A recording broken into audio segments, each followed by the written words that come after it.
They were grilling the hell out of me. How are you feeling right now? I'm kind of pissed. I feel like I just got played.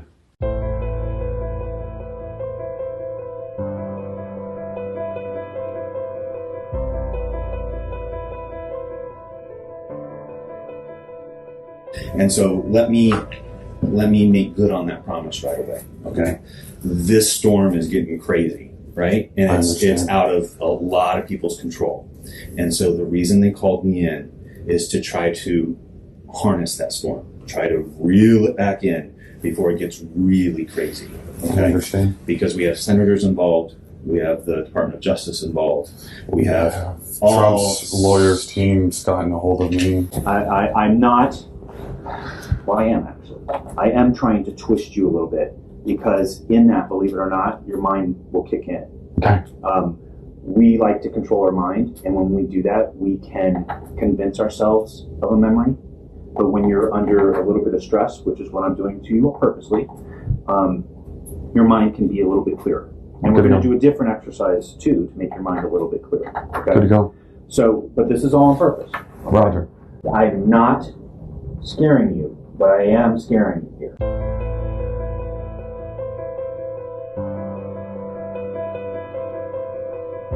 I'll tell y'all, I'd rather be out back in Afghanistan getting shot at by Afghans, honest to God, than, having to be in this kind of position. I was in Afghanistan and Iraq. 2 tours while I was in the Marines. I was a Marine for 5 years.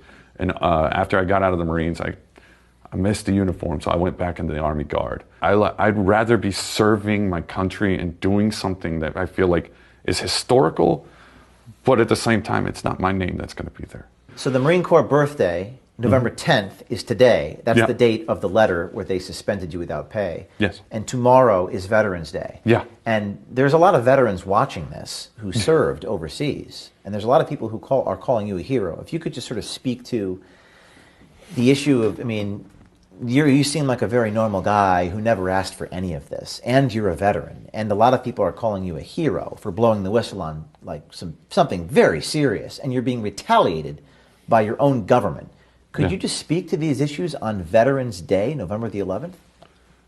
Well, just as I'm just doing my duty. I honestly made an oath when I joined the Marine Corps from the get-go, and as most military guys say, it's a blank check. We never give up that check. We're going to protect our country and our Constitution till the day we die. That's the point where that check is cashed in. And I have given that check to this country. You were brave enough to go on the record, and what happened today with the letter?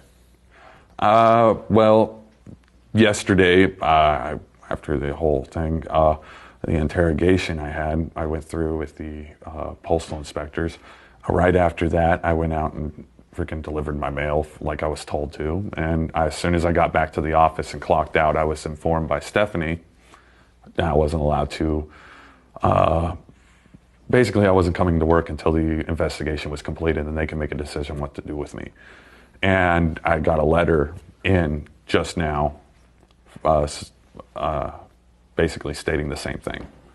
Now, you got a letter just now, put up on the screen here.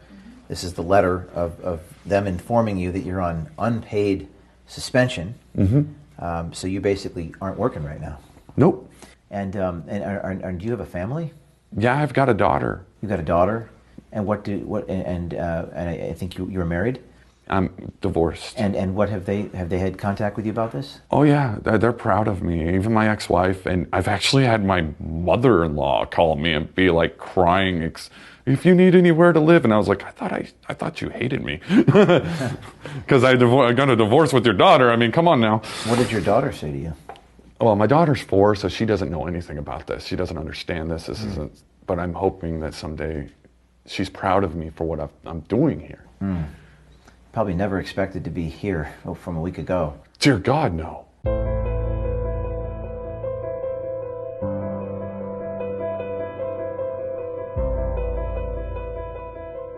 And I heard him say to the supervisor that they messed up yesterday.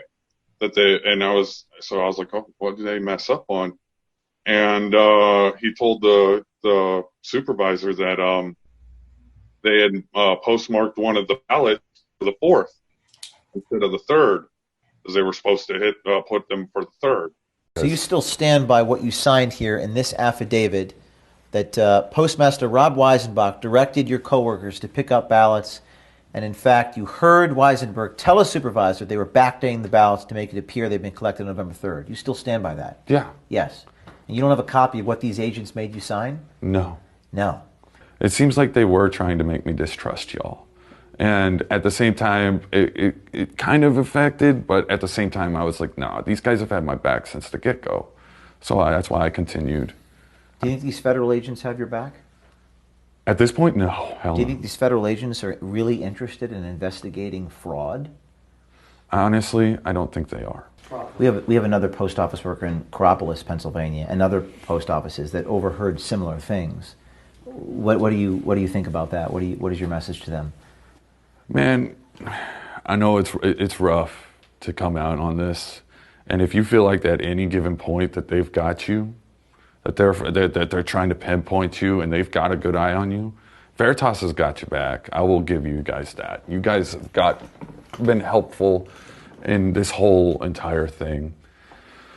And if there's anybody out there that had seen something or feel like there was something ganky going on with this election, to include postal workers that were picking up ballots and giving them to supervisors, you should come out, because I don't care who wins this election. I really don't.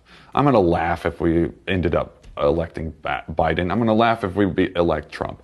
But the end goal is that it's a fair and correctly done election. And that's all I care about.